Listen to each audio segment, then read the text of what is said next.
کائنات کی شاہراہ۔ انسان ایک کامل دنیا کے اندر غیر کامل وجود ہے۔ ستارے اور سیارے، ہوا اور پانی، درخت اور جانور سب ویسے ہی ہیں جیسے کہ انہیں ہونا چاہیے۔ وہ فطرت کی مقرر شاہراہ سے نہیں بھٹکتے۔ اس کے برعکس انسان فطرت کی شاہراہ سے ہٹ جاتا ہے۔ انسان ویسا بنتا ہے جیسے اسے نہیں بننا چاہیے۔ انسان وہ کرتا ہے جو اسے نہیں کرنا چاہیے۔ انسان کا یہ تضاد سوال بھی ہے اور اسی کے اندر اس کا جواب بھی۔ اس سے ظاہر ہوتا ہے کہ انسان کے تمام مسائل کا سبب یہ ہے کہ وہ کائنات کی شاہراہ سے ہٹ گیا ہے، اور اس کے تمام مسائل کا حل یہ ہے کہ وہ کائنات کی شاہراہ کو دوبارہ اختیار کر لے۔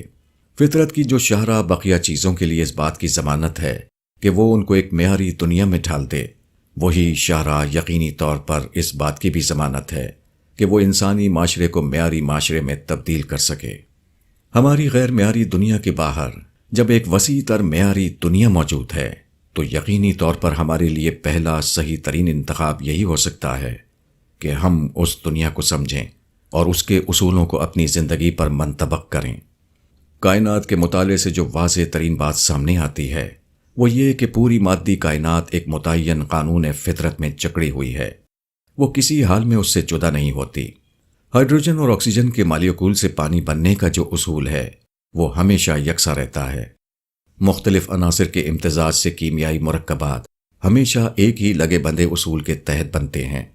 معدنیات کا پگھلنا اور پانی کا بھاپ بننا ہمیشہ ایک ہی معلوم قانون فطرت کے مطابق وقوع میں آتے ہیں۔ یہی انسان سے بھی مطلوب ہے۔ انسان کے کردار کو اس حد تک معلوم اور متعین ہونا چاہیے کہ اس کی پیشن گوئی کی جا سکے۔ انسان کا کردار قابل پیش گوئی کردار ہونا چاہیے، نہ کہ یہ کہ خواہشات کے تحت وہ کبھی ایک قسم کے کردار کا مظاہرہ کرے اور کبھی دوسرے قسم کے کردار کا۔ اخلاقیات کا ایک ہی صحیح معیار ہے، انسان کے لیے بھی اور بقیہ کائنات کے لیے بھی۔ حسن سلوک۔ سماج میں جو لوگ بے سہارا ہو گئے ہوں ان کا سہارا بننا بہت بڑی عبادت ہے۔ ماں باپ آخری عمر کو پہنچ جائیں، ایک بچہ یتیم ہو گیا ہو، ایک شخص اپنے وطن سے دور سفر کی حالت میں کسی مشکل میں پھنس جائے، اس طرح کی دوسری صورتیں جبکہ آدمی کی ضروریات تمام تر دوسروں کے اوپر منحصر ہو جاتی ہیں، اس وقت کسی کی مدد کرنا، ایسے نازک وقتوں میں کسی کے کام آنا اللہ تعالیٰ کو بہت پسند ہے اور اس کا بہت ثواب ہے۔ اس کی اہمیت قرآن سے بھی ثابت ہے اور حدیث سے بھی۔ اس طرح کے عمل کی اتنی افضلیت کیوں ہے؟ اس کی وجہ یہ ہے کہ یہ انسان کی عاجزانہ حیثیت کا عملی اقرار ہے۔ ہر انسان خدا کے سامنے کامل طور پر عاجز ہے۔ ہر آدمی کو خدا کے دیے سے ملتا ہے اور اسی کے چھننے سے چھن جاتا ہے۔ اسی کی معرفت کا نام ایمان ہے اور اسی کو مراسم عبودیت کی شکل میں عطا کرنے کا نام پرستش ہے۔ لیکن آدمی اپنے ایمان اور اپنی عبادت میں سچا ہے یا نہیں، اس کی صحیح جانچ اس وقت ہوتی ہے جبکہ ایک کمزور اور بے سہارا انسان سے اس کا سابقہ پڑے۔ ایسے ہر موقع پر گویا ایک شخص ہمارے سامنے اسی حالت عجز میں لایا جاتا ہے جس حالت عجز میں خود ہم کو خدا کے سامنے پیش ہونا ہے۔ اپنے جس احتیاج کی بنا پر ہم خدا سے اپنے لیے مدد کے طلبگار ہیں، اسی احتیاج میں مبتلا ایک شخص ہمارے سامنے کر دیا جاتا ہے تاکہ ہم کسی استحقاق اور دباؤ کے بغیر اس کے ساتھ اچھا سلوک کر کے خدا سے کہیں کہ خدایا تو بھی ہمارے ساتھ بہتری کا معاملہ فرما، جبکہ تیرے اوپر نہ ہمارا کوئی حق ہے اور نہ کوئی دباؤ۔ آج اس انسان کے ساتھ حسن سلوک دراصل خدا کے سامنے اپنی حیثیت کا عجز کا اقرار ہے۔ یہ اپنی دعا کو خدا کے آگے عمل کی صورت میں دہرانا ہے۔ یہ خدا کے سامنے اپنی بے یار و مددگار حیثیت کی دریافت ہے۔ ایک مومن جب کسی ایسے آدمی کو دیکھتا ہے تو اس کے روپ میں وہ خود اپنے آپ کو خدا کے مقابلے میں دیکھنے لگتا ہے۔ یہ ادراک اس کو تڑپا دیتا ہے۔ وہ چاہنے لگتا ہے کہ اس بے سہارا آدمی کو وہ سب کچھ دے دے جو اس کے پاس ہے، تاکہ وہ اپنے خدا سے وہ سب کچھ پا سکے جو خدا کے پاس ہے۔ دوسرے کی مدد کرنا گویا خدا سے یہ دعا کرنا ہے کہ خدایا تو بھی اسی طرح میری مدد کر۔ سرسبز درخت۔ درخت جب بلند ہو کر فضا میں اپنی شاخیں پھیلاتا ہے اور ایک ہرے بھرے وجود کی صورت میں زمین پر کھڑا ہو جاتا ہے تو وہ دیکھنے والوں کی نظر میں کتنا حسین ہوتا ہے۔ ایسا معلوم ہوتا ہے کہ وہ اپنی ذات میں ایک کامل وجود ہے۔ اس نے وہ سب کچھ پا لیا ہے جو اسے پانا تھا۔ اس نے کائنات میں اپنے لیے وہ جگہ حاصل کر لی ہے جو اسے درکار تھی۔ اس کے برعکس انسان کو دیکھیے تو انسان ایک محروم اور ناکام وجود نظر آتا ہے۔ یہاں پائے ہوئے لوگ بھی اندر سے خالی ہیں۔ کامیاب لوگ بھی مستقل طور پر ناکامی کے احساس سے دوچار ہیں۔ انسان اس کائنات کی اعلیٰ ترین مخلوق ہے۔ وہ دوسری تمام چیزوں سے برتر اور صاف اپنے اندر رکھتا ہے۔ ایسی حالت میں اس کا دوسری انواع سے پیچھے ہونا کس قدر عجیب ہے۔ ایک درخت کا دوسرے درخت سے کوئی ٹکراؤ نہیں، جبکہ ایک انسان دوسرے انسان سے لڑتا ہے۔ جس درخت سے جس پھل کی امید کی جاتی ہے وہ ہمیشہ اپنی شاخ پر وہی پھل نکالتا ہے، جبکہ انسان کا حال یہ ہے کہ اس سے جو امید کی جائے اس پر وہ پورا نہیں اترتا۔ درخت اپنے دشمن کو بھی سایہ دیتا ہے اور اپنے دوست کو بھی، جبکہ انسان اپنے دوست کے لیے کچھ ثابت ہوتا ہے اور غیر دوست کے لیے کچھ۔ اس فرق کا کوئی پراسرار سبب نہیں۔ اس کا سبب دونوں کے مطالعے سے بآسانی معلوم کیا جا سکتا ہے۔ اس کا سبب یہ ہے کہ درخت اور دوسری چیزیں اپنے خالق کے نقشے پر قائم ہیں۔ اس کے برعکس انسان اپنے خالق کے نقشے پر قائم نہیں۔ یہ کائنات ایک مرکزی اور مجموعی نقشے کے مطابق بنی ہے۔ یہاں امن و سکون اس مرکزی اور مجموعی نقشے سے مطابقت کے ذریعے ہی حاصل کیا جا سکتا ہے۔ یہاں کامیابی کائناتی منصوبے سے ہم آہنگی کی قیمت ہے اور ناکامی اس سے ہم آہنگ نہ ہونے کی قیمت۔ خدا کی طرف سے جو پیغمبر آتے ہیں وہ دراصل اسی خلا کو پر کرنے کے لیے آتے ہیں۔ پیغمبروں کی تعلیم یہ بتاتی ہے کہ انسان کس طرح اپنے آپ کو کائنات کی مجموعی اسکیم سے ہم آہنگ کرے، وہ کس اسلوب حیات کو اختیار کرے، وہ بھی خدا کی دنیا میں ایک ہرا بھرا درخت بن کر کھڑا ہو سکے۔ چڑیا اور انسان۔ سالم علی، عمر 87 سال، چڑیوں کے مطالعے کے بہت بڑے ماہر ہیں۔ ابھی وہ صرف 10 سال کے تھے کہ انہیں چڑیوں کے مطالعے سے دلچسپی ہو گئی۔ انہوں نے اپنی زندگی کا بڑا حصہ اس طرح گزارا ہے کہ ہاتھ میں دوربین ہے، ایک کندھے سے کیمرہ لٹک رہا ہے اور دوسرے کندھے میں ایک بیگ ہے جس میں ضروری سامان رکھے ہوئے ہیں، اور وہ بستی سے باہر چڑیوں کے مشاہدے اور مطالعے میں مصروف ہیں۔ کہا جاتا ہے کہ انہوں نے اس سلسلے میں جواہر لال نہرو سے بھی زیادہ سفر کیے، حتیٰ کہ لوگ انہیں چڑیا والا کہنے لگے۔ اس فن میں مہارت کی وجہ سے ان کو بہت سے ملکی اور غیر ملکی انعامات مل چکے ہیں۔ ہندوستان میں 2000 سے زیادہ اقسام کی چڑیاں پائی جاتی ہیں۔ سالم علی نے ان کا مطالعہ کر کے بہت سی کتابیں لکھی ہیں۔ ان کی ایک کتاب کا نام the handbook of Indian birds ہے۔ یہ کتاب انہوں نے 60 سال کے مطالعے کے بعد لکھی۔ ایک اخبار کا نمائندہ بمبئی میں ان کے مکان پر ان سے ملا۔ اس نے سالم علی کو نہایت شریف اور مہذب انسان پایا۔ اس کا خیال ہے کہ سالم علی میں یہ غیر معمولی شرافت چڑیوں کے مطالعے سے آئی ہے۔ اس نے اپنی رپورٹ ٹائمز آف انڈیا 25 ستمبر 1983 میں لکھا کہ انسان کو زیادہ انسانیت بنانے والے کے لیے غالباً یہ تجویز کیا جانا چاہیے کہ چڑیوں کے مطالعے کو داخل نصاب کر دیا جائے۔ دنیا میں بے شمار قسم کی چڑیاں اور جانور پائے جاتے ہیں۔ قدیم زمانے کا انسان ان کے بارے میں بہت کم جانتا تھا، مگر موجودہ زمانے میں زمین پر پائے جانے والے مختلف جانوروں کا وسیع مطالعہ کیا گیا ہے اور ان سے متعلق معلومات جمع کی گئی ہیں۔ جانوروں کے طرز زندگی سے انسان کو باخبر کرنے کے لیے آج کل مختلف ذریعے اختیار کیے گئے ہیں۔ جانوروں کے کھلے پارک اور چڑیا گھر قائم کرنے کا ایک مقصد یہ بھی ہے۔ حتیٰ کہ اب بہت سی یونیورسٹیوں میں جنگلی جانوروں کی زندگی کے مضامین باقاعدہ نصاب میں شامل کیے گئے ہیں۔ جانوروں میں انسان کے لیے بہترین نمونے موجود ہیں۔ ہر جانور نہایت صحیح فطری زندگی گزارتا ہے، جبکہ انسان بار بار فطرت کے راستے سے ہٹ جاتا ہے۔ انسان اگر جانوروں کی تقلید کرے تو یہی اس کی نجات کے لیے کافی ہو جائے۔ جنت صبر کے اس پار۔ صالح سماج بنانے کا سارا دار و مدار اس چھوٹی سی بات پر ہے کہ ایک انسان دوسرے انسان کے ساتھ اس طرح رہے کہ دونوں اپنے آپ کو قابو میں رکھے ہوئے ہوں۔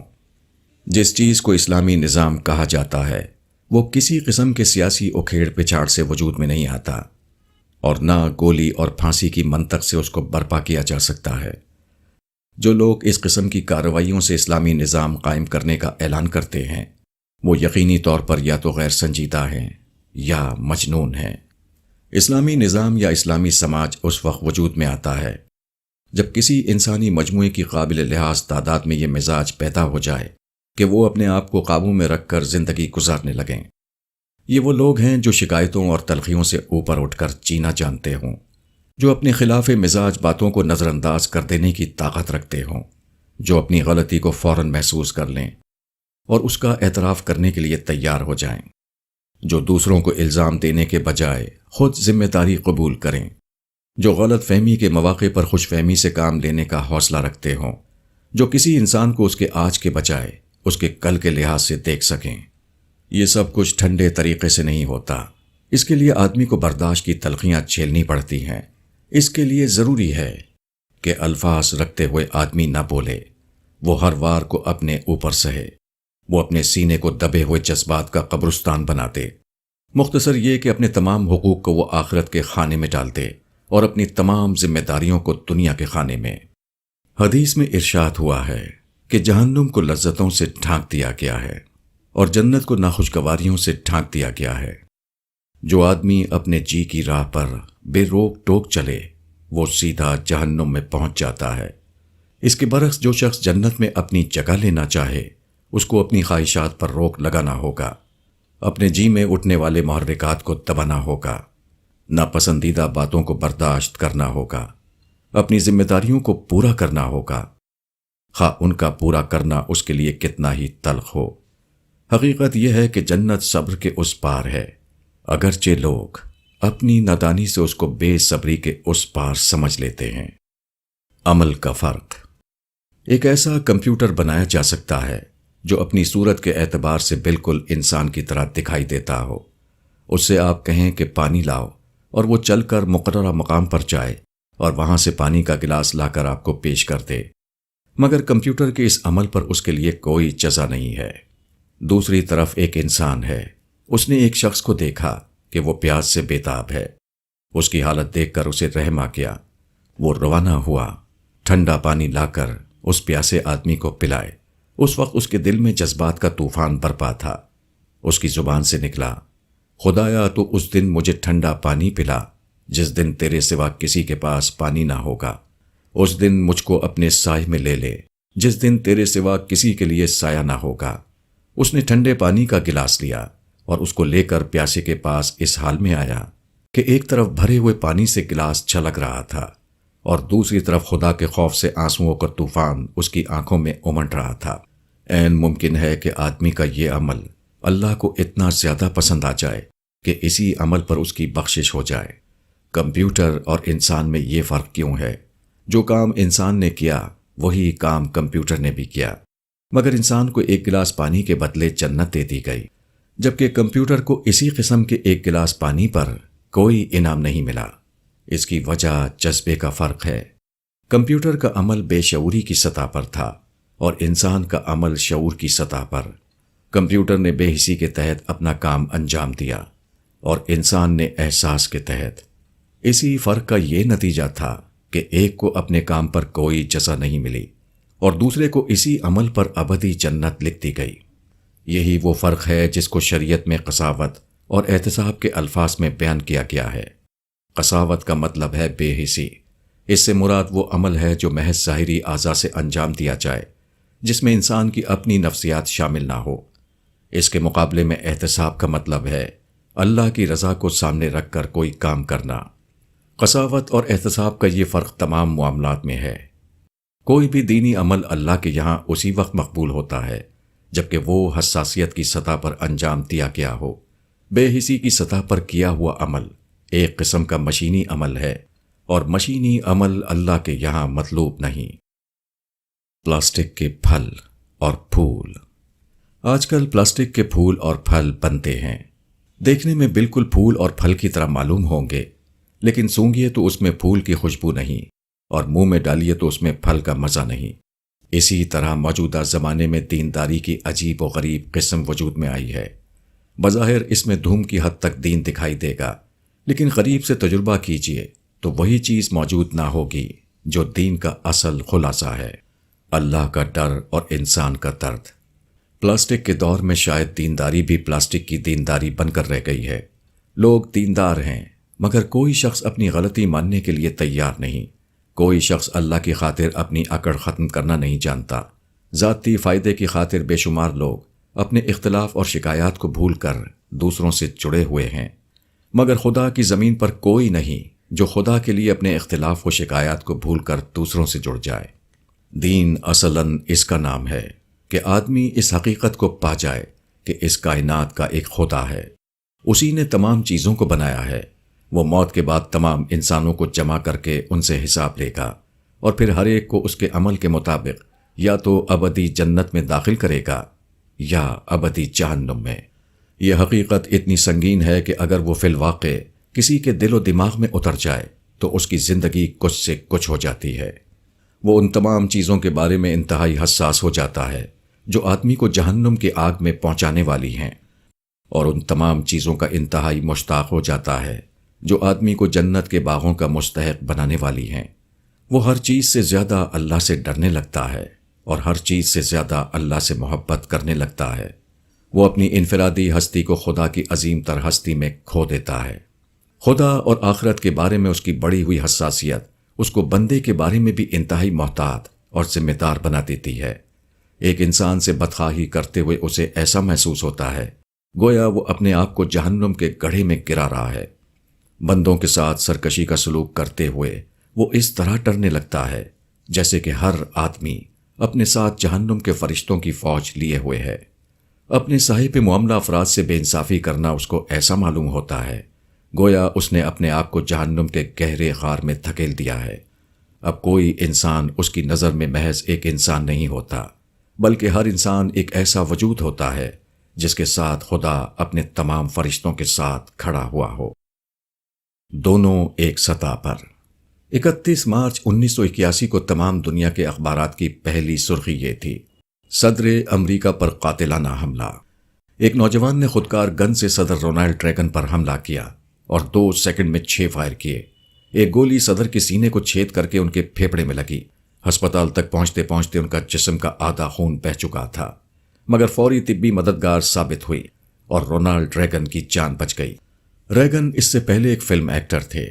فلم کی دنیا میں وہ کوئی ممتاز مقام حاصل نہ کر سکے۔ اس کے بعد انہوں نے سیاست میں حصہ لینا شروع کیا اور بالآخر 1980 کے الیکشن میں امریکہ کے صدر منتخب ہو گئے۔ گولی لگنے کے بعد صدر ریگن نے واشنگٹن کے ہسپتال میں ڈاکٹروں اور نرسوں سے بات کرتے ہوئے کہا، اگر میں ہالی ووڈ یعنی فلمی دنیا میں اتنی زیادہ توجہ کا مرکز بنا ہوتا تو میں فلمی دنیا کو کبھی نہ چھوڑتا۔ Hindustan Times, 1 April 1981۔ دوسری طرف نوجوان حملہ آور جان ہنکلے کی روداد کے ذیل میں آیا ہے کہ اس کو نوجوان فلم ایکٹرس جوڈی فاسٹر سے محبت ہو گئی تھی۔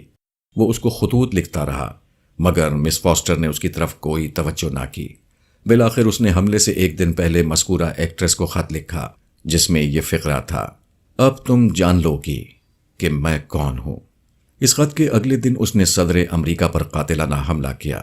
اس کے بعد ایک گمنام نوجوان اچانک ساری دنیا کے اخباروں کی شاہ سرخی بنا ہوا تھا۔ ریڈیو اور ٹیلی ویژن کی خبروں میں اس نے پہلا مقام حاصل کر لیا۔ صرف ایک بندوق کی لبلبی دبا کر اس نے وہ شہرت حاصل کر لی جو بے شمار لوگوں کو ساری عمر کام کرنے کے بعد بھی نہیں ملتی۔ ایک آدمی بظاہر مجرم ہو اور دوسرے بظاہر بے قصور، مگر دونوں شہرت کے طالب ہوں تو اس کا مطلب یہ ہے کہ دونوں کے جینے کی سطح ایک ہے۔ دنیا کا قانون لوگوں سے ان کے ظاہر کے اعتبار سے معاملہ کرتا ہے۔ آخرت میں وہ مقام ہے جہاں لوگوں سے ان کے باطن کے اعتبار سے معاملہ کیا جائے گا۔ ایک شخص نام و نمود کے لیے دین کا علم بردار بنے، دوسرا شخص نام و نمود کے لیے لیڈری کرے تو دیندار کا انجام بھی وہی ہوگا جو خود پسند لیڈروں کا خدا کے یہاں ہونے والا ہے۔ جانوروں سے بدتر۔ شیخ سعدی نے کہا تھا، میں خدا سے ڈرتا ہوں اور خدا کے بعد اس شخص سے ڈرتا ہوں جو خدا سے نہیں ڈرتا۔ اسی بات کو شیکسپیئر نے ایک اور انداز سے اس طرح کہا ہے، انسان ہی ایک ایسا جانور ہے جس سے میں بزدل کی طرح ڈرتا ہوں۔ اس دنیا میں ہر چیز قابل پیشن گوئی کردار رکھتی ہے۔ آگ کے بارے میں آپ پیشگی طور پر یہ اندازہ کر سکتے ہیں کہ آپ نے اگر اس کے اندر ہاتھ ڈالا تبھی وہ آپ کو جلائے گی۔ اگر آپ اپنے ہاتھ کو اس سے دور رکھیں تو وہ کود کر آپ کے ہاتھ پر آ گرے۔ یہی معاملہ تمام چیزوں کا ہے۔ حتیٰ کہ موذی جانوروں کے بارے میں بھی ہم کو پیشگی طور پر معلوم ہے کہ وہ یک طرفہ طور پر کسی کے اوپر حملہ نہیں کرتے۔ ان کا حملہ ہمیشہ دفاعی ہوتا ہے، نہ کہ جارحانہ۔ اس کا مطلب یہ ہے کہ دنیا کی ہر چیز ایک لگے بندے قاعدے کے تحت کام کر رہی ہے، اور اس قاعدے کی رعایت کر کے آپ اس کے نقصان سے بچ سکتے ہیں۔ مگر انسان ہی ایک ایسی مخلوق ہے جس کے عمل کا کوئی اصول اور قاعدہ نہیں۔ وہ مکمل طور پر آزاد ہے اور جس وقت جو چاہے کر سکتا ہے۔ اس دنیا میں انسان ہی ایک ایسا وجود ہے جو یک طرفہ طور پر دوسرے کے خلاف کارروائی کرتا ہے، جو کسی واقعی سبب کے بغیر دوسرے کے اوپر حملہ کرتا ہے۔ انسان کے حرص اور انتقام کی کوئی حد نہیں۔ آپ خاموشی کے ساتھ اپنے کام میں مصروف ہوں اور محض ذاتی محنت کی بنیاد پر ترقی کریں، تب بھی آپ محفوظ نہیں، کیونکہ دوسروں کے اندر حسد کا جذبہ پیدا ہوگا اور وہ آپ کو گرانے کے لیے اٹھ کھڑے ہوں گے۔ انسان لامحدود طور پر اپنی خواہشیں پوری کرنا چاہتا ہے اور بے حساب حد تک دوسرے کو برباد کر کے اس کی بربادی کا تماشا دیکھنا چاہتا ہے۔ کوئی بدترین موذی جانور بھی اس کو نہیں جانتا کہ وہ کسی کو ذلیل کرنے کا منصوبہ بنائے، وہ کسی کو نیچا دکھا کر اپنے غرور کے لیے تسکین کا سامان فراہم کرے، کسی کو خامخواہ مصیبتوں میں پھنسا کر اس کی پریشانی کا تماشا دیکھے۔ یہ صرف انسان ہے جو ایسا کرتا ہے۔ خدا نے انسان کو احسن تقویم کے ساتھ پیدا کیا ہے، مگر انسان اپنی نادانی سے اپنے آپ کو اسفل سافلین کی پستی میں گرا لیتا ہے۔ امتحان کا کام۔ کالج میں امتحان ہو رہا تھا۔ ایک طالب علم امتحان ہال میں داخل ہوا، مگر اس نے امتحان کی کاپی پر کچھ نہیں لکھا۔ وہ بس بیٹھا ہوا سگریٹ پیتا رہا اور 3 گھنٹے گزار کر باہر چلا آیا۔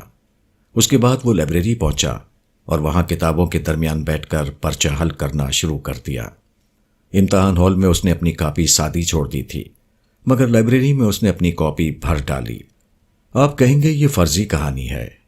کوئی طالب علم اتنا بے وقوف نہیں ہو سکتا کہ امتحان ہال میں پرچہ حل نہ کرے اور لائبریری میں بیٹھ کر کاپی بھرنے لگے، اور اگر یہ واقعہ سچا ہو تو یقیناً وہ کوئی ایسا طالب علم ہوگا جس کا دماغ صحیح نہ ہو۔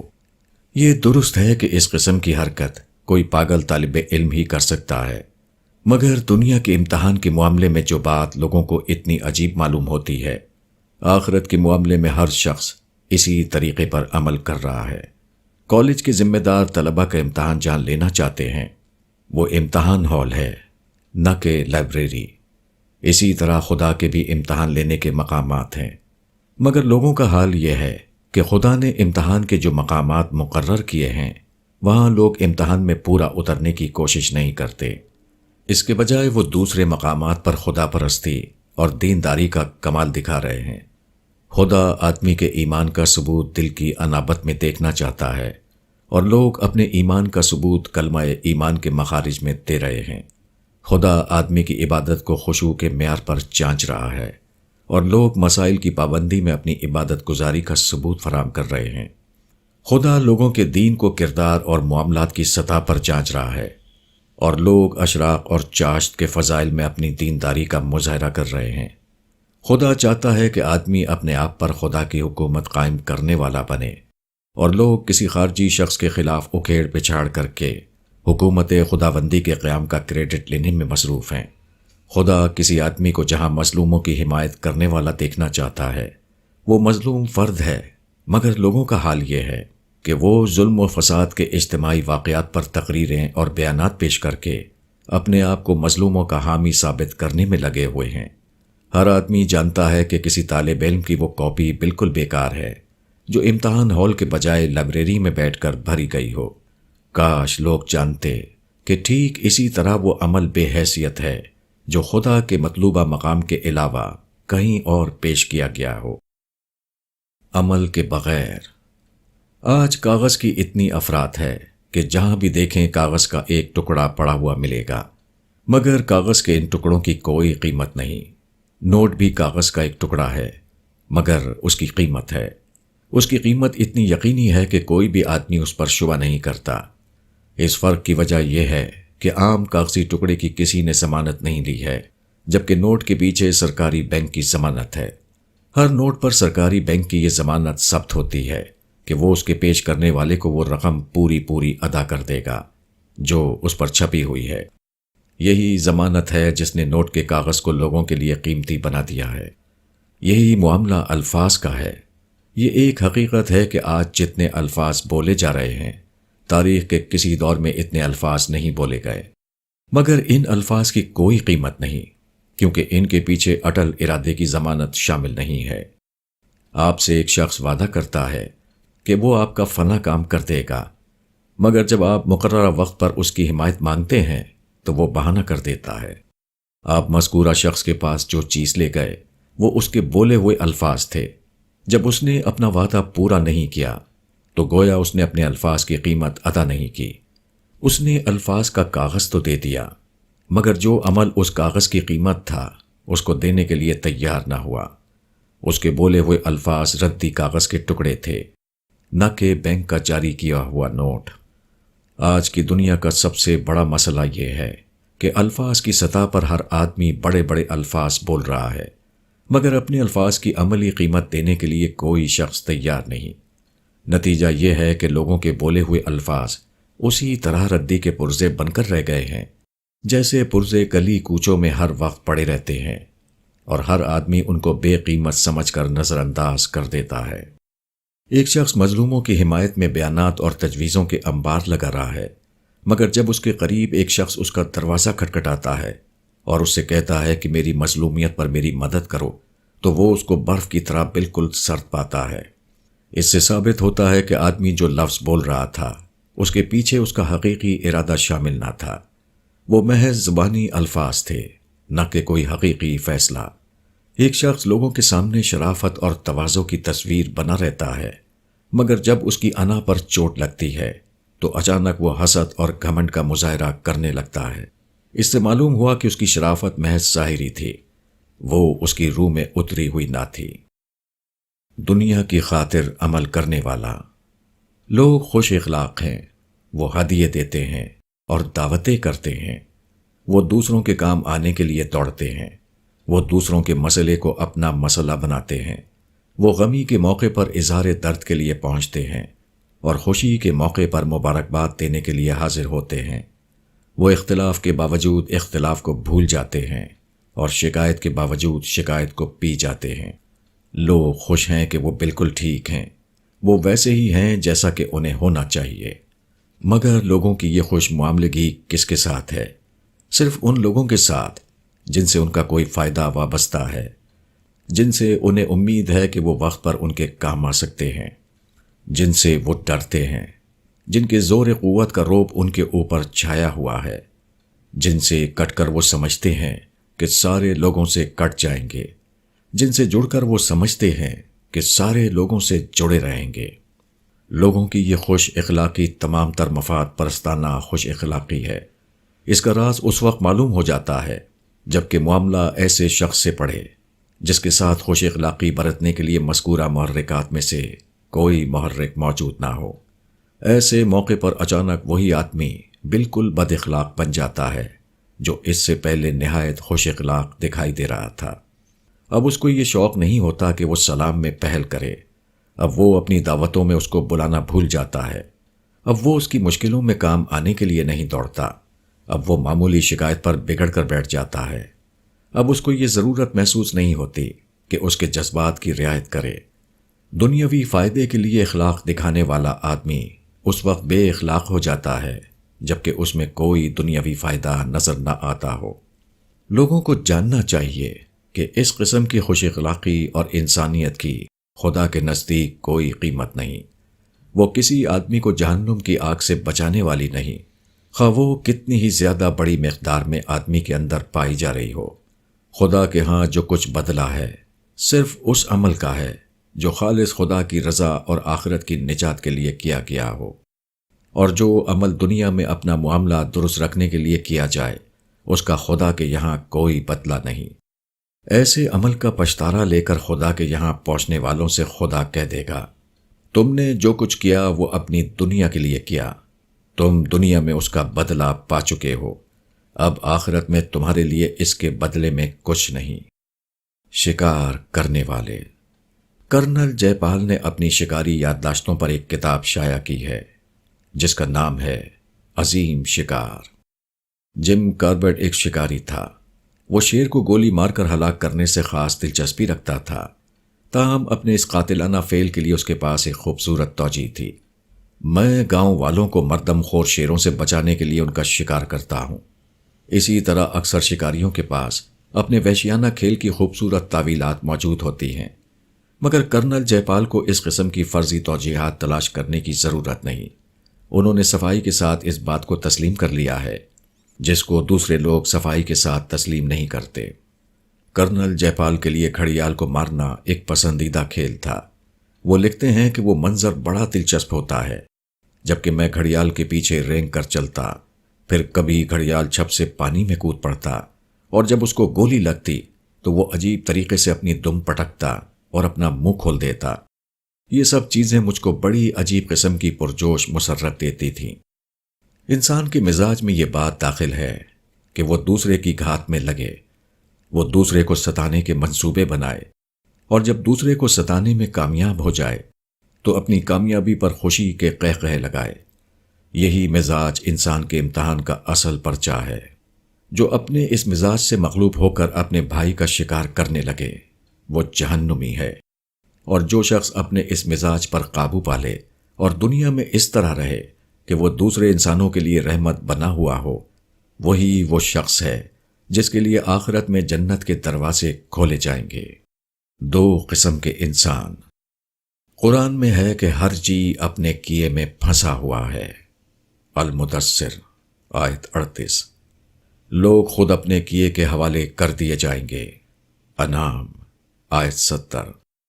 قیامت میں لوگوں سے کہا جائے گا کہ چکھو جو تم کماتے تھے۔ الزمر آیت 24۔ یہی بات حدیث میں ان لفظوں میں کہی گئی ہے کہ یہ تمہارا اپنا کیا ہے جو تمہاری طرف لوٹایا جائے گا۔ حقیقت یہ ہے کہ ہر آدمی ایک انڈسٹری یعنی کارخانہ ہے۔ مومن خدا کی انڈسٹری ہے اور غیر مومن شیطان کی انڈسٹری۔ ہر آدمی جو کچھ ہے اس کے مطابق وہ اپنی پیداوار کا ڈھیر لگا رہا ہے۔ خدا کے علم کے مطابق آدمی جب اپنے حصے کا کام کر چکا ہوتا ہے تو اس پر موت آ جاتی ہے۔ اس کے بعد اس کی اگلی زندگی شروع ہوتی ہے جہاں وہ ابدی طور پر اپنی اگائی ہوئی فصل کے حوالے کر دیا جاتا ہے۔ جس نے کانٹوں کی فصل اگائی تھی وہ اپنے آپ کو کانٹوں میں پھنسا ہوا پاتا ہے، اور جس نے پھول اور خوشبو کی فصل اگائی تھی وہ پھول اور خوشبو والے باغوں میں ہمیشہ کے لیے چلا جاتا ہے۔ انڈسٹری کیا ہے؟ انڈسٹری وہ نظام ہے جس کے اندر خام مال ڈالا جائے اور پھر وہ تیار شدہ سامان کی صورت میں برآمد ہو۔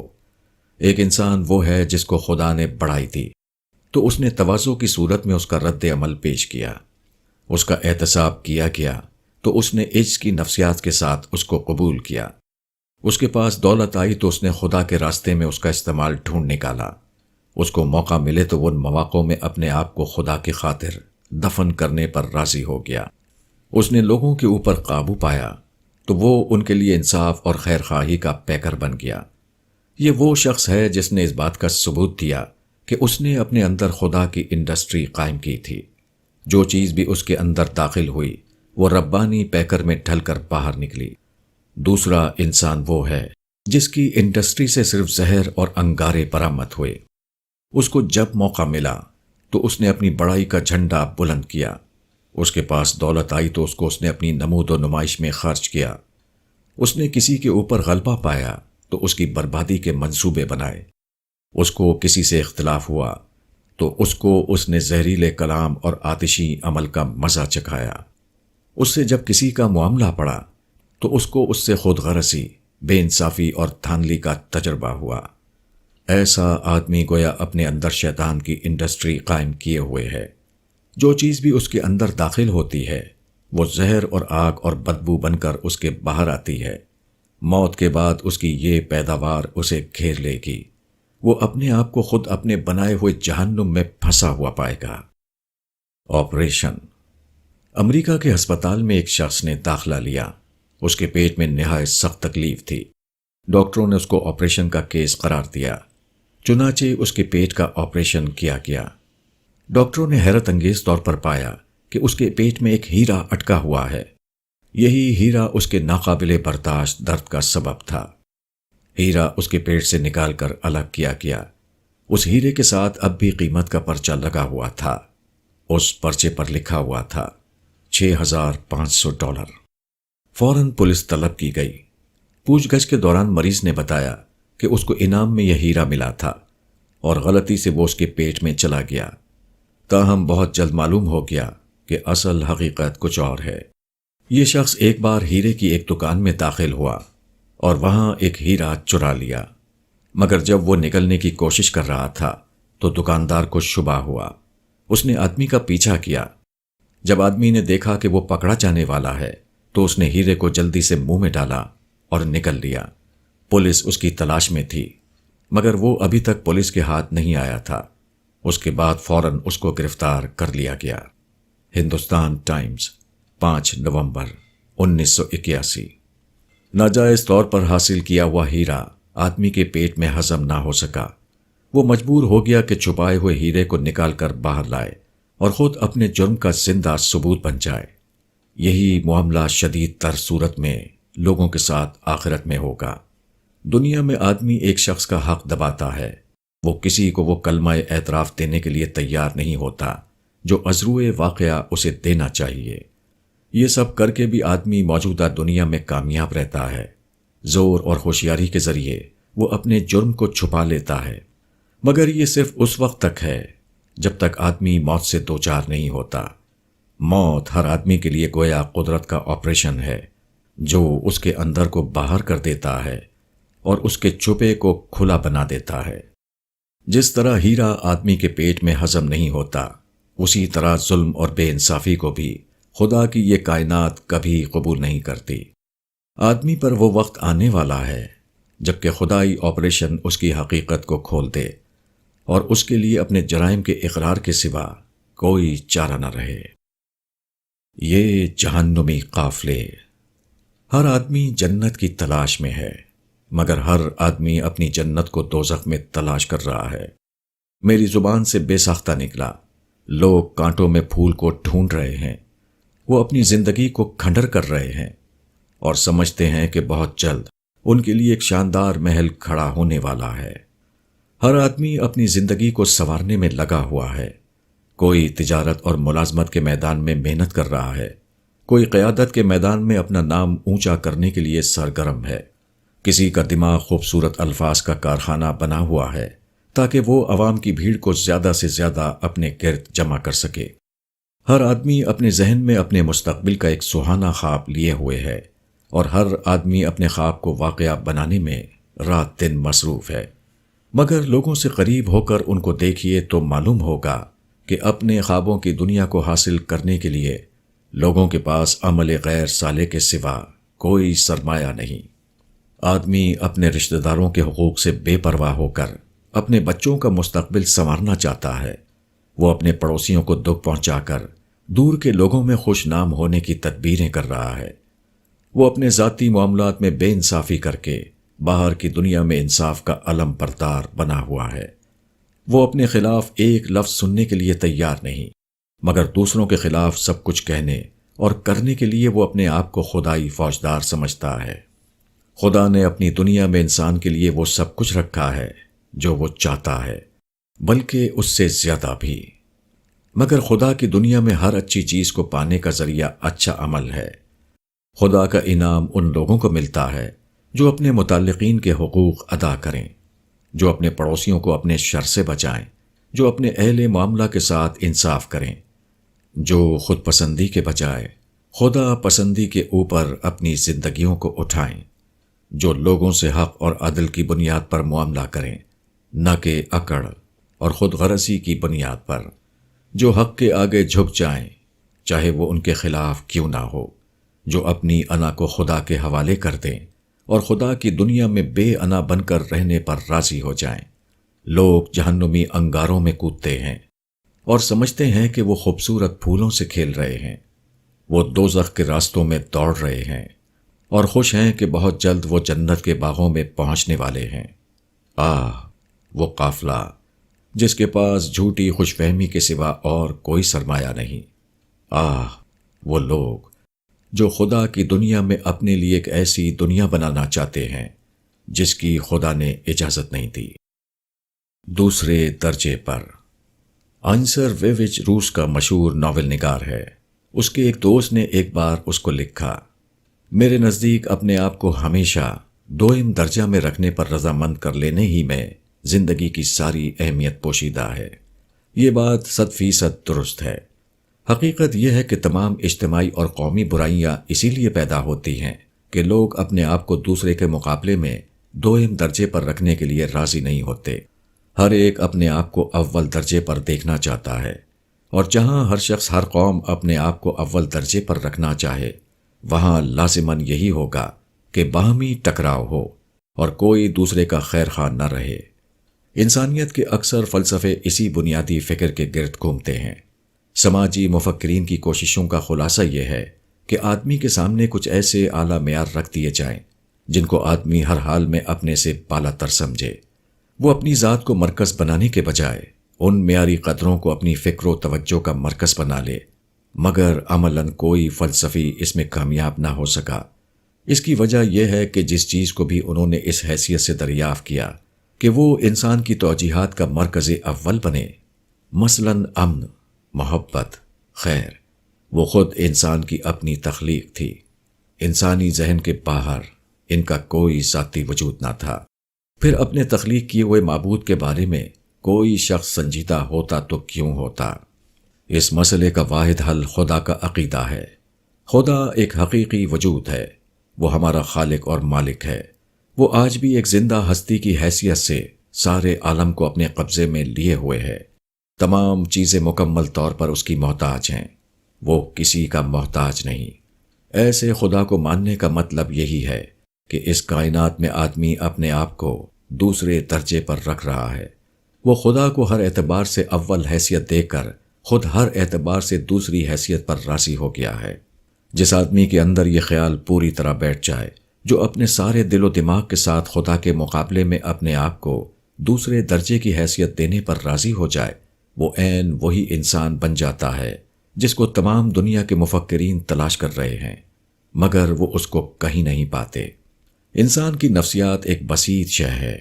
نفسیات میں تقسیم ممکن نہیں۔ اگر کسی کی نفسیات حقیقی معنوں میں یہ بن جائے کہ اس کائنات میں وہ خدا کے مقابلے میں دوسرے درجے پر ہے، تو انسانوں کے مقابلے میں بھی اس کے اندر یہی مزاج بنے گا۔ اس حقیقت واقعہ کا اعتراف کہ اس کائنات میں وہ دوسرے درجے کی حیثیت رکھتا ہے، اس سے اول درجے والا بننے کا احساس چھین لے گا۔ اس کی انانیت بے نفسی میں تبدیل ہو جائے گی، اس کی سرکشی تواضع کی صورت اختیار کر لے گی، اس کی ڈٹائی اعتراف کے روپ میں ڈھل جائے گی۔ اور یہی وہ اوصاف ہیں جو بہتر سماج بناتے ہیں۔ جہاں لوگوں کے اندر یہ مزاج آ جائے، وہاں نہ انفرادی جھگڑوں کا کوئی وجود ہوگا اور نہ قومی جھگڑوں کا۔ 2 قسم کی غذائیں۔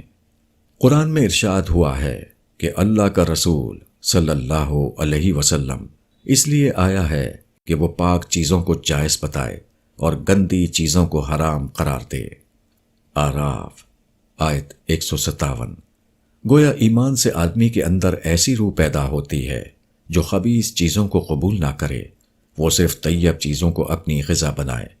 اس کے برعکس غیر مومن وہ ہے جو خبیث چیزوں پر جی رہا ہو اور طیب چیزیں اس کی روح کی غذا نہ بنتی ہوں۔ جانوروں میں 2 قسم کے جانور ہوتے ہیں، ایک وہ جو مردار اور غلیظ چیزیں تلاش کر کے کھاتے ہیں، دوسرے وہ جو ستھری غذاؤں سے اپنی خوراک حاصل کرتے ہیں۔ اسی طرح انسانوں کی بھی 2 قسمیں ہیں، ایک وہ جو خبیث جذبات پر جیتے ہیں، دوسرے وہ جو طیب جذبات پر پرورش پاتے ہیں۔ ایک انسان وہ ہے جو نفرت اور عداوت میں جی رہا ہے، جو ذاتی نمائش اور شخصی مسالے کی ہواؤں میں سانس لیتا ہے، جس کی روح کو اس سے غذا ملتی ہے کہ وہ حق کا اعتراف نہ کرے، جس کے قلب و دماغ کو انانیت، خود پرستی، اظہار برتری سے خوراک ملتی ہے۔ وہ کسی کو تکلیف پہنچا کر خوش ہوتا ہے، کسی کی کمزوری سے فائدہ اٹھا کر اس پر وار کرتا ہے اور پھر کامیابی کے قہقہے لگاتا ہے۔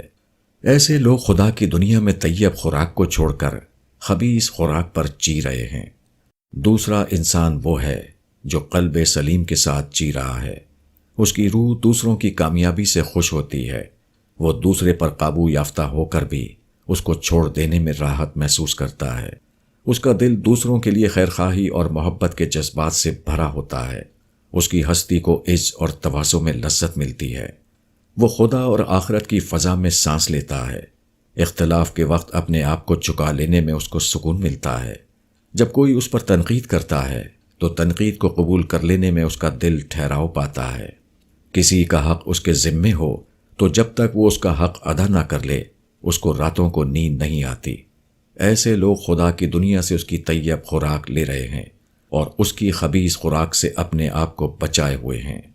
دنیا میں ایسا ہوتا ہے کہ ہر شخص کی زندگی میں بار بار غیر معمولی حالات آتے ہیں، کبھی کسی سے معاملہ پڑنے کی صورت میں، کبھی کسی سے شکایت پیدا ہو جانے کی صورت میں۔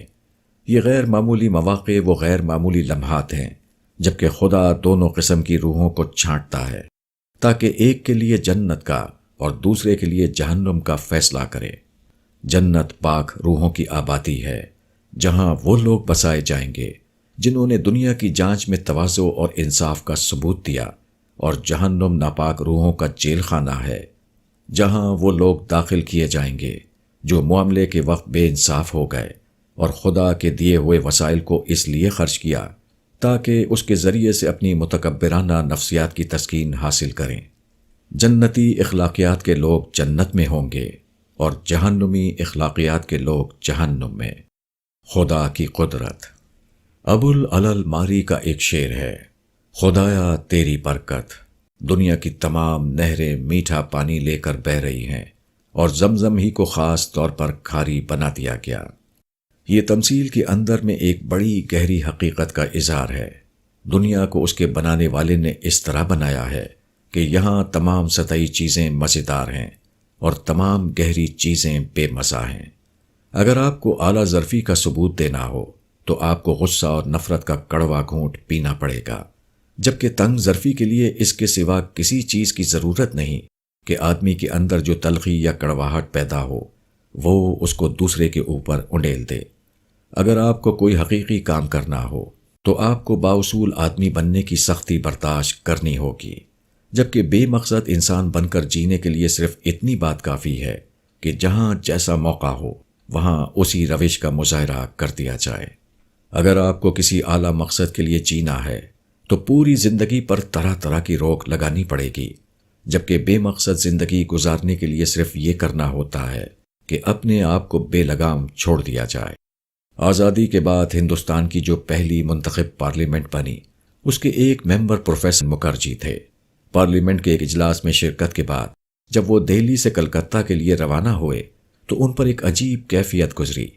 تیز رفتار ٹرین کی فرسٹ کلاس بوگی ان کو لیے ہوئے دہلی کے جنوبی علاقے سے گزر رہی تھی۔ انہوں نے دیکھا کہ ریلوے لائن کے کنارے جھگی جھوپڑیوں اور گندے محلوں کا سلسلہ ہے جو دور تک چلا گیا ہے۔ ان کو یہ سوچ کر سخت صدمہ ہوا کہ آزادی کے انقلاب نے چند خوش قسمت لوگوں کو تو بہت کچھ دیا ہے، مگر کروڑوں عوام کے لیے اس انقلاب کے پاس کوئی چیز نہیں ہے۔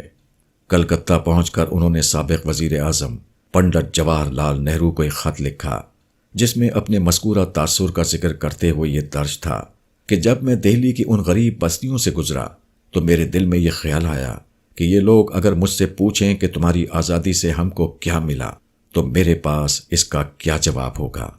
پنڈت نہرو نے پروفیسر ہیرن مکھرجی کے اس خط کا جو جواب دیا اس کا ایک فقرہ یہ تھا، تم اپنے حساس ہونے کی قیمت ادا کر رہے ہو۔ بے ضمیر انسانوں کو کروڑوں جھوپڑیوں کا منظر کسی پریشانی میں مبتلا نہیں کرتا، مگر جس شخص کا ضمیر زندہ ہو اس کو یہ گندی جھوپڑیاں اسی طرح تڑپا دیں گی کہ اس کا نرم گدا اس کے لیے کانٹوں کا بستر بن جائے۔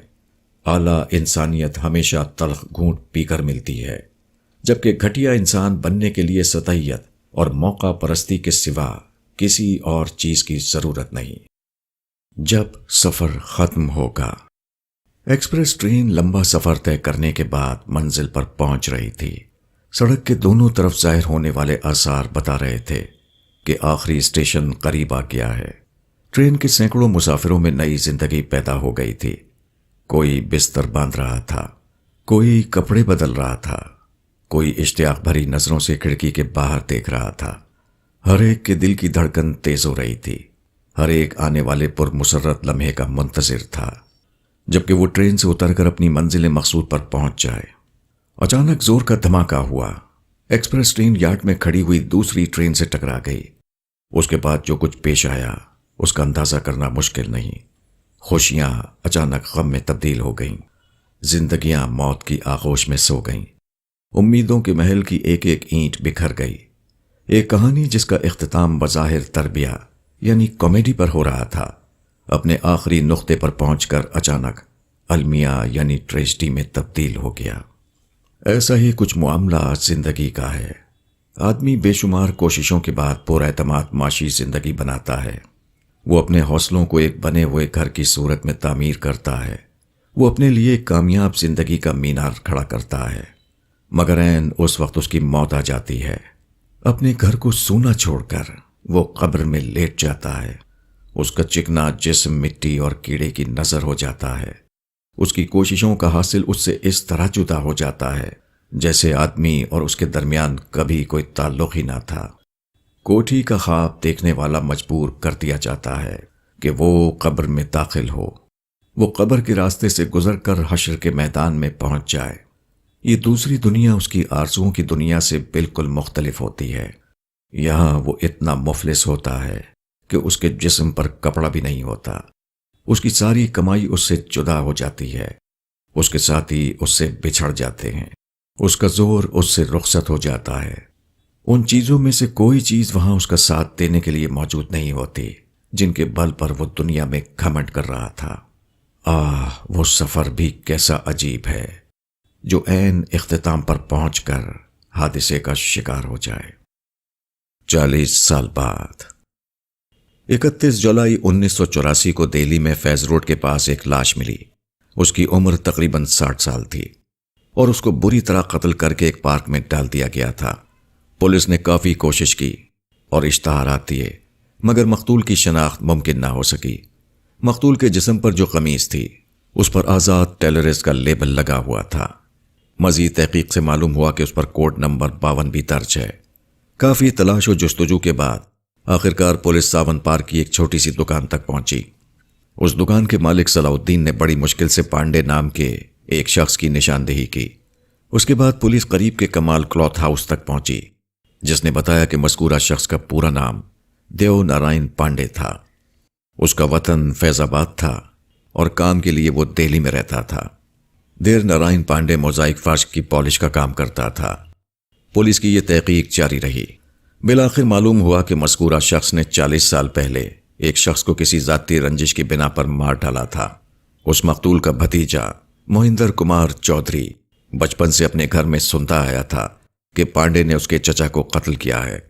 اس کے دل میں انتقام کی آگ بھڑکی ہوئی تھی، چنانچہ اس نے دیو نارائن پانڈے سے دوستی کی اور ایک دن موقع پا کر اس کو قتل کر دیا۔ قاتل اب پولیس کی حراست میں ہے اور اس نے جرم کا اقبال کر لیا ہے۔ ہندوستان ٹائمز 14 ستمبر 1984۔ موہندر کمار چودھری کا خاندان 40 سال بعد بھی اپنے قاتل کو نہ بھلا سکا۔ اس کے انتقام کی آگ اس وقت تک ٹھنڈی نہ ہوئی جب تک اس نے مارنے والے کو مار نہ ڈالا۔ ہر ماحول میں ایسا ہوتا ہے کہ ایک آدمی کو دوسرے آدمی سے شکایت پیدا ہو جاتی ہے۔ اس کا حل بدلہ لینا نہیں بلکہ بھلا دینا ہے۔ شکایت کو بھلانا مسئلے کو گھٹاتا ہے اور شکایت کا بدلہ لینا مسئلے کو اور زیادہ بڑھا دیتا ہے۔ مگر یہ کوئی آسان معاملہ نہیں۔ آدمی ایک کھوئی ہوئی چیز کو اسی وقت بھلا سکتا ہے جبکہ وہ اس سے بڑی چیز اپنے لیے پالے۔ محرومی کو بھلانے کے لیے ہمیشہ کوئی بڑی چیز درکار ہوتی ہے۔ یہ بڑی چیز صرف آخرت ہے۔ آخرت کا عقیدہ آدمی کو وہ سب سے بڑی چیز دے دیتا ہے جس کے مقابلے میں ہر چیز کم ہے۔ یہی وجہ ہے کہ آخرت کو پانے والا ہر دوسری چیز کو کھونا گوارا کر لیتا ہے۔ آخری منزل۔ ایورسٹ دنیا کی سب سے اونچی چوٹی ہے۔ ہمالیہ کی یہ مشہور چوٹی سطح سمندر سے تقریباً 29,000 میٹر بلند ہے۔ کہا جاتا ہے کہ پہلا قابل ذکر شخص جس نے اس بلند چوٹی پر اپنا قدم رکھنے کی سنجیدہ کوشش کی وہ ایک انگریز موریس ولسن تھا۔ اس نے 1934 میں اس کے اوپر چڑھائی کی، مگر جس چیز کو اس نے اپنی زندگی کا کلائمیکس سمجھا تھا وہ اس کے لیے اینٹی کلائمیکس بن گیا۔ مورس ولسن پہلی جنگ عظیم میں ایک سپاہی تھا۔ اس کو دنیا کی آخری بلندی پر پہنچنے کا اتنا زیادہ شوق تھا کہ اس نے اپنے خاندان کی کامیاب تجارت کو اس کے اوپر قربان کر دیا۔ اس نے اپنا تمام سرمایہ خرچ کر کے ذاتی طور پر ایک سیکنڈ ہینڈ ہوائی جہاز خریدا۔ وہ انگلستان سے ہندوستان تک 6000 میل کا سفر طے کر کے پورنیا میں اترا۔ اس کو اپنا ہوائی جہاز آگے لے جانے کی اجازت نہیں ملی، چنانچہ اس نے اپنا جہاز فروخت کر دیا۔ اس کے بعد اس نے دارجلنگ اور تبت کے راستے سے ایوریسٹ کی طرف سفر شروع کر دیا۔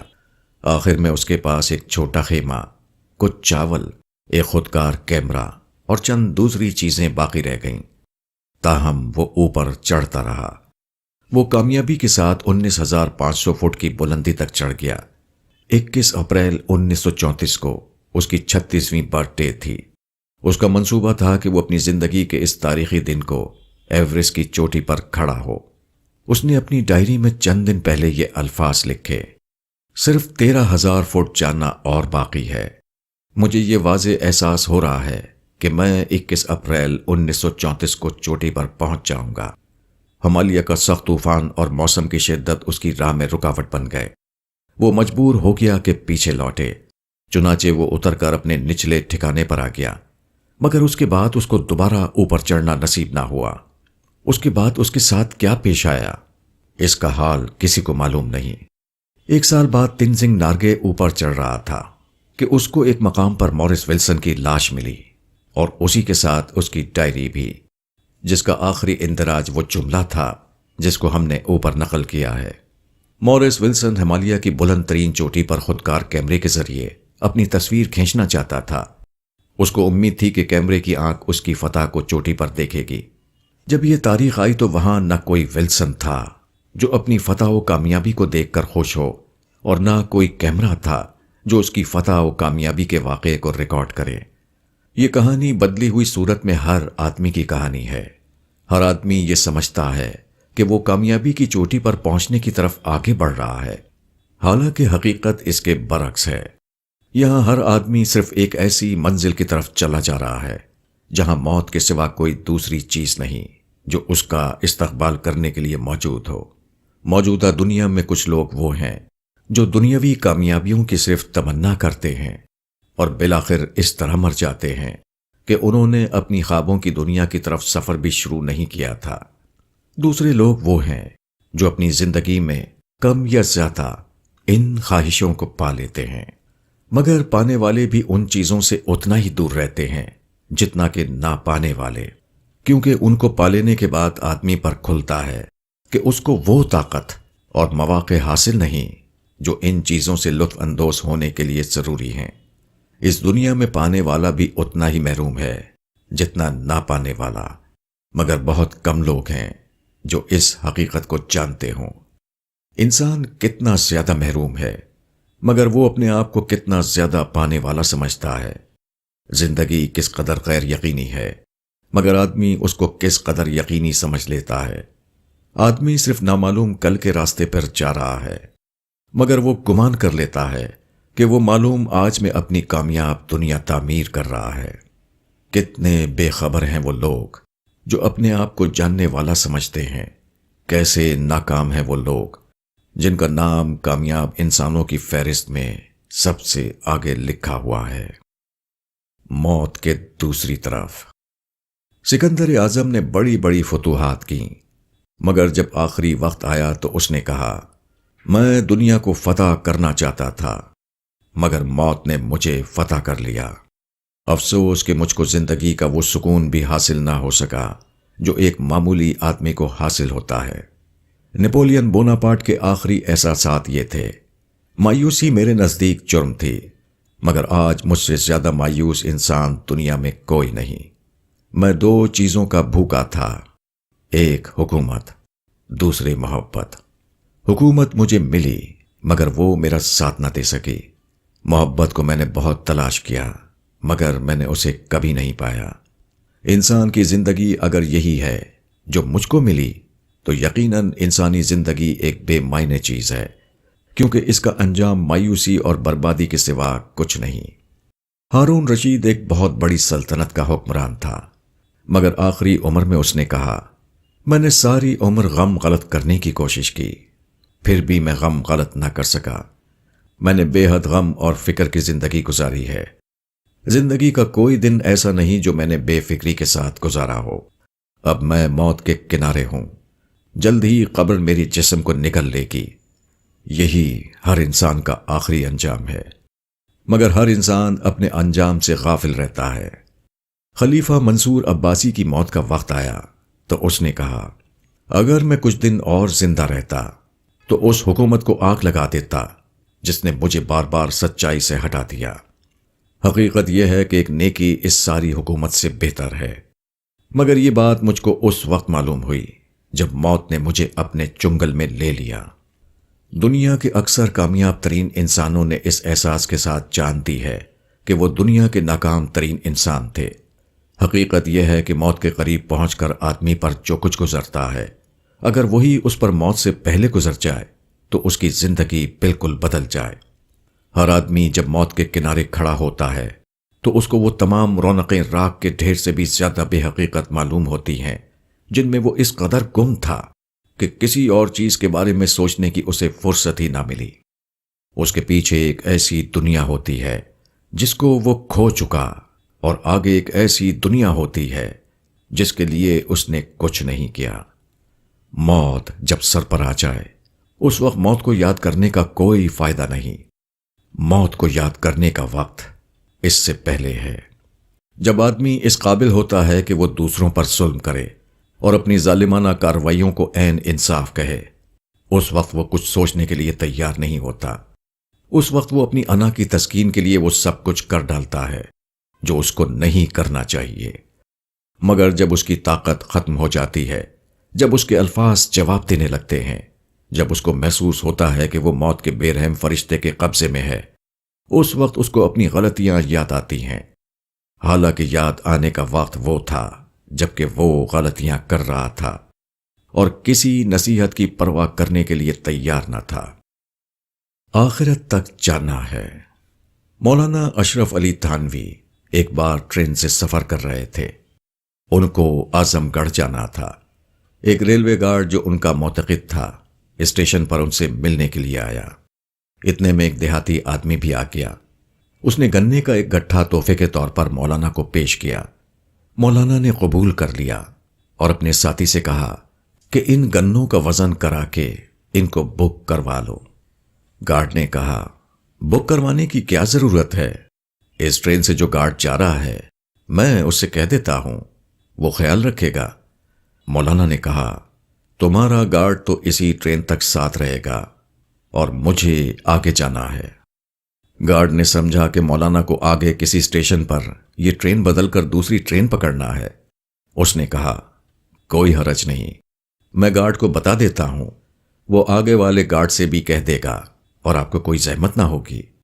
مولانا نے کہا، مجھے اس سے بھی آگے جانا ہے۔ گارڈ نے حیرت سے پوچھا، آخر آپ کہاں تک جائیں گے؟ ابھی تو آپ نے فرمایا تھا کہ آپ اعظم گڑھ جا رہے ہیں۔ مولانا نے کسی قدر خاموشی کے بعد کہا، مجھے آخرت تک جانا ہے، وہاں تک کون سا گارڈ میرے ساتھ جائے گا؟ یہ معاملہ محض ریل کے سفر کا نہیں بلکہ تمام معاملات کا ہے۔ آدمی کا ہر معاملہ آخرت کا معاملہ ہے۔ دنیا میں کوئی گارڈ وقتی طور پر آپ کا ساتھ دے سکتا ہے، مگر آخرت کی منزل پر پہنچ کر کوئی گارڈ ساتھ دینے والا نہیں۔ جس کا ذہن یہ ہو کہ مجھے آخرت تک جانا ہے، وہ ہر اس چیز کو بے قیمت سمجھے گا جو آخرت میں بے قیمت ہو جانے والی ہو، خواہ آج وہ کتنی ہی قیمتی نظر آئے۔ اسی طرح وہ ہر اس چیز کو وزن دینے پر مجبور ہوتا ہے جو آخرت میں باوزن ثابت ہونے والی ہو، خواہ آج کی دنیا میں بظاہر وہ کتنی ہی بے وزن دکھائی دے۔ آدمی حق کا انکار کرنے کے لیے آج خوبصورت الفاظ پا لیتا ہے، مگر آخرت میں اس کو معلوم ہوگا کہ وہ اس کا ساتھ چھوڑ کر پیچھے رہ گئے۔ آدمی طاقت کے بل پر بے انصافی کرتا ہے اور خوش ہوتا ہے کہ مظلوم اس کا کچھ بگاڑ نہیں سکتا، مگر آخرت میں وہ دیکھے گا کہ اس کی طاقت پیچھے کی دنیا میں رہ گئی ہے۔ آخرت میں وہ اس کا ساتھ دینے کے لیے موجود نہیں ہے۔ آدمی کے ساز و سامان اس کو دھوکہ دیتے ہیں اور وہ اپنے گھمنڈ کا مینار کھڑا کرتا ہے، مگر آخرت میں وہ پائے گا کہ اس کے وہ ساز و سامان اس سے بہت دور ہو چکے ہیں جن کے اوپر وہ گھمنڈ کیا کرتا تھا۔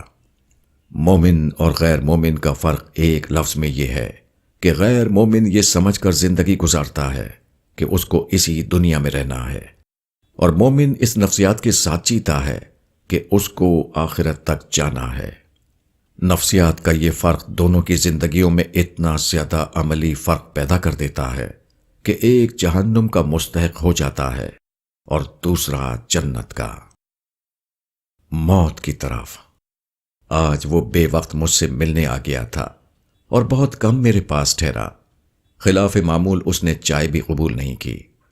مجھے بہت جلد گھر پہنچنا ہے، وہاں میری بیوی میرا انتظار کر رہی ہوگی، اس نے کہا اور اپنا اسکوٹر سٹارٹ کر کے تیزی سے روانہ ہو گیا۔ اس کی واپسی کو بمشکل آدھا گھنٹہ ہوا تھا کہ ٹیلی فون کی گھنٹی بجی۔ اس کی بیوی گھبرائی ہوئی آواز میں بول رہی تھی۔ آپ کے دوست کا، اس نے کہا۔ بظاہر اس کا جملہ ادھورا تھا، مگر اس کے رونے کی آواز نے اس کو پورا کر دیا۔ میں ٹیلی فون بند کر کے فوراً اس کے گھر کی طرف بھاگا۔ معلوم ہوا کہ اس کا انتقال ہو چکا ہے۔ مجھ سے رخصت ہو کر وہ اپنے گھر پہنچا۔ ابھی سیڑھیوں پر ہی تھا کہ لڑک کر گر پڑا۔ لوگ اندر لے گئے۔ فوراً ڈاکٹر کو بلایا گیا، مگر ڈاکٹر نے آ کر صرف یہ خبر دی کہ وہ اس دنیا سے جا چکا ہے۔ اسکوٹر پر سوار ہو کر وہ میرے یہاں سے روانہ ہوا تو بظاہر وہ اپنے گھر جا رہا تھا، مگر حقیقتاً وہ موت کی طرف جا رہا تھا۔ یہ کوئی اتفاقی واقعہ نہیں، اس طرح کے واقعات ہر روز اور ہر جگہ پیش آ رہے ہیں۔ 26 مئی 1979 کو امریکہ کا ایک بڑا جیٹ جہاز جس میں 271 مسافر سوار تھے اوہائرے ہوائی اڈے سے اڑا۔ تھوڑی ہی دیر بعد وہ زمین پر گر گیا۔ جہاز سمیت سارے مسافر جل کر راکھ ہو گئے۔ یہ معاملہ چند انسانوں کا نہیں بلکہ یہی معاملہ تمام انسانوں کا ہے۔ سارے انسان جو زمین پر چلتے اور دوڑتے ہوئے نظر آتے ہیں وہ سب موت کی منزل کی طرف جا رہے ہیں۔ ہر آدمی سب سے زیادہ جس چیز کے قریب ہے وہ موت ہے۔ ہر آدمی موت کے کنارے کھڑا ہوا ہے۔ ہر آدمی ہر آن اس خطرے میں مبتلا ہے کہ اس کا آخری وقت آ جائے اور وہ اچانک اس دنیا سے اٹھا کر اگلی دنیا میں پہنچا دیا جائے، جہاں سے کسی کو واپس نہیں آنا ہے، جہاں آدمی کے لیے یا تو جنت ہے یا جہنم۔ ایک اندھا آدمی چلتے چلتے کنویں کے کنارے پہنچ جائے تو ہر آدمی جانتا ہے کہ اس وقت سب سے بڑا کام یہ ہے کہ اس کو کنویں کے خطرے سے آگاہ کیا جائے۔ حتیٰ کہ ایسے نازک موقع پر آدمی قبلہ و کعبہ کی زبان اور نحود صرف کے قواعد تک بھول جاتا ہے اور بے اختیار پکار اٹھتا ہے، کنواں کنواں۔ مگر کیسی عجیب بات ہے کہ ساری انسانیت اس سے بھی زیادہ خطرناک کنویں کے کنارے کھڑی ہوئی ہے، مگر ہر آدمی دوسرے کاموں میں لگا ہوا ہے۔ کوئی شخص کنواں کنواں پکارنے کی ضرورت محسوس نہیں کرتا، حتیٰ کہ اگر کوئی دیوانہ اس قسم کی پکار بلند کرے تو لوگوں کی طرف سے جواب ملتا ہے۔ یہ شخص قوم کو بزدلی کی نیند سلانا چاہتا ہے، وہ جہاد کے جذبے کو ختم کر رہا ہے، وہ حقیقی مسائل سے لوگوں کو ہٹا دینا چاہتا ہے، وہ زندگی کا پیغمبر نہیں بلکہ موت کا داعی ہے، وہ مایوسی اور بے حتمی کا سبق دے رہا ہے۔ لوگ کنویں کے کنارے کھڑے ہوئے ہیں اور سمجھتے ہیں کہ وہ محفوظ مکان میں ہیں۔ لوگ موت کی طرف بڑھ رہے ہیں مگر خوش ہیں کہ وہ زندگی کا سفر طے کر رہے ہیں۔ موت سے قریب۔ ہمارا اصل مسئلہ کیا ہے؟ ہمارا اصل مسئلہ یہ ہے کہ ہم انسانوں کے درمیان اپنی جگہ بنانے میں لگے ہوئے ہیں، حالانکہ عنقریب ہم خدا سے دوچار ہونے والے ہیں۔ ہم دنیا میں عزت اور کامیابی ڈھونڈ رہے ہیں، حالانکہ بہت جلد ہم آخرت میں داخل ہونے والے ہیں۔ ہم میں سے ہر شخص زندگی کے مقابلے میں موت سے زیادہ قریب ہے، مگر ہر شخص زندگی کے مسائل میں الجھا ہوا ہے۔ موت کے مسائل کے لیے فکر مند ہونے کی ضرورت کوئی محسوس نہیں کرتا۔ وہ اسلام جس نے اصحاب رسول کو سراسیمہ بنا دیا تھا، وہ اسلام آج لوگوں کو صرف قناعت اور بے فکری کا تحفہ دے رہا ہے۔ ایسا کیوں ہے؟ قرآن کے الفاظ میں اس کی وجہ تزئین ہے۔ سورہ فاطر آیت 8۔ ہر آدمی کو کچھ ایسے الفاظ مل گئے ہیں جن سے وہ اپنی غیر اسلامیت کی خوبصورت اسلامی توجیہ کر سکے۔ ہر آدمی نے اپنے گرد خوش خیالیوں کا ایک گھروندہ بنا لیا ہے اور اس کے اندر وہ جی رہا ہے۔ اس کو یہ احساس نہیں کہ موت کا دھماکہ اچانک اس کے گھروندے کو توڑ دے گا اور اس کے بعد اس کے پاس ایک دن کا بھی نہ ہوگا جس سے وہ خدا کے غضب کے مقابلے میں اپنا بچاؤ کر سکے۔ ایک قائد ملت ایک مسلمان کے اوپر ظلم کرتا ہے، مگر اس کو اپنے ظالم ہونے کا احساس نہیں ہوتا، کیونکہ وہ جلسوں میں اور اخبارات کے صفحات میں اپنے آپ کو اسلام کا چیمپئن بنا ہوا دیکھتا ہے۔ اس کے لیے ناقابل قیاس ہو جاتا ہے کہ ایک شخص جو دنیا میں ناخدائے ملت بنا ہوا دکھائی دے رہا ہو، وہ آخرت میں ظالم ملت کی حیثیت سے اٹھایا جائے۔ ایک لیڈر مسلمانوں کے درمیان ایسی سیاست چلاتا ہے جس سے مسلمان دو گروہوں میں بٹ کر ایک دوسرے کا خون بہاتے ہیں۔ ملک کی دینی اور تعمیری سرگرمیاں تہس نہس ہو جاتی ہیں۔ دنیا کی نظر میں اسلام کی یہ تصویر قائم ہوتی ہے کہ اسلام وحشیوں کا مذہب ہے جو آپس میں لڑائی جھگڑے کے سوا اور کچھ نہیں سکھاتا۔ اس کے باوجود لیڈر کی راتوں کی نیند نہیں اچٹتی، اس کا دن کا سکون غارت نہیں ہوتا، کیونکہ وہ دیکھتا ہے کہ اپنی زبان و قلم کے ذریعے اس نے جو اشاعتی کارنامے انجام دیے ہیں وہ اس کو لاکھوں معتقدین کے درمیان نجات دہندہ اسلام بنائے ہوئے ہیں۔ اپنی علمی اور تقریری خدمات کی بدولت وہ ایک اسلامی ہیرو کی سی زندگی گزار رہا ہے۔ ایسی حالت میں اس کے لیے ناقابل فہم بن جاتا ہے کہ خدا کے یہاں اس کو بے قیمت قرار دے دیا جائے۔ دنیا میں اعزازات پانے والا آخرت میں صرف محرومی کی خندق میں ڈال دیا جائے۔ اسی طرح ایک شخص وعدہ خلافی کرتا ہے، اپنے پڑوسی کو ستاتا ہے، اپنے رشتہ داروں کے حقوق ادا نہیں کرتا، لین دین میں اس کے معاملات لوگوں سے صاف نہیں ہیں۔ اس کے باوجود وہ سمجھتا ہے کہ جنت اس کے لیے آرزو ہے۔ اس کی وجہ یہ ہے کہ وہ دیکھتا ہے کہ میں نماز روزے کا اہتمام کر رہا ہوں، حج کی سعادت بھی میں نے حاصل کر لی ہے، مسجد اور مدرسے کے چندہ دہندگان میں بھی میرا نام چھپا ہوا ہے۔ اس کی سمجھ میں نہیں آتا کہ ایسے ایک دیندار آدمی کا بھی یہ انجام ہو سکتا ہے کہ آخرت میں وہ بے دین قرار دے کر خدا کی رحمتوں سے دور پھینک دیا جائے۔ قبر نہیں دروازہ۔ حافظ جی کے لڑکے کا انتقال ہو گیا ہے، جنازے کی نماز تیار ہے، میں آپ کو بلانے کے لیے آیا ہوں۔ یہ سنتے ہی میں نے کتاب بند کی اور وضو کر کے ان کے ساتھ روانہ ہو گیا۔ قبرستان پہنچا تو وہاں میرے سوا تھوڑے سے آدمی اور کھڑے تھے، گنا تو چھوٹے بڑے 17 آدمی تھے، جن میں میت کے گھر کے افراد بھی شامل تھے۔ مجھے 1 مہینے پہلے کی بات یاد آئی جبکہ سیٹھ فضل علی کے ایک رشتہ دار کا جنازہ اسی قبرستان میں آیا تھا اور قبرستان کے خصوصی حصے میں دفن ہوا تھا۔ اس دن آدمیوں کا اس قدر ہجوم تھا کہ شمار کرنا مشکل تھا۔ ایسا معلوم ہوتا تھا گویا بستی کی تمام مسلم آبادی نکل آئی ہے۔ میرے پہنچنے کے چند منٹ بعد محلے کے امام صاحب نماز جنازہ کے لیے کھڑے ہو گئے۔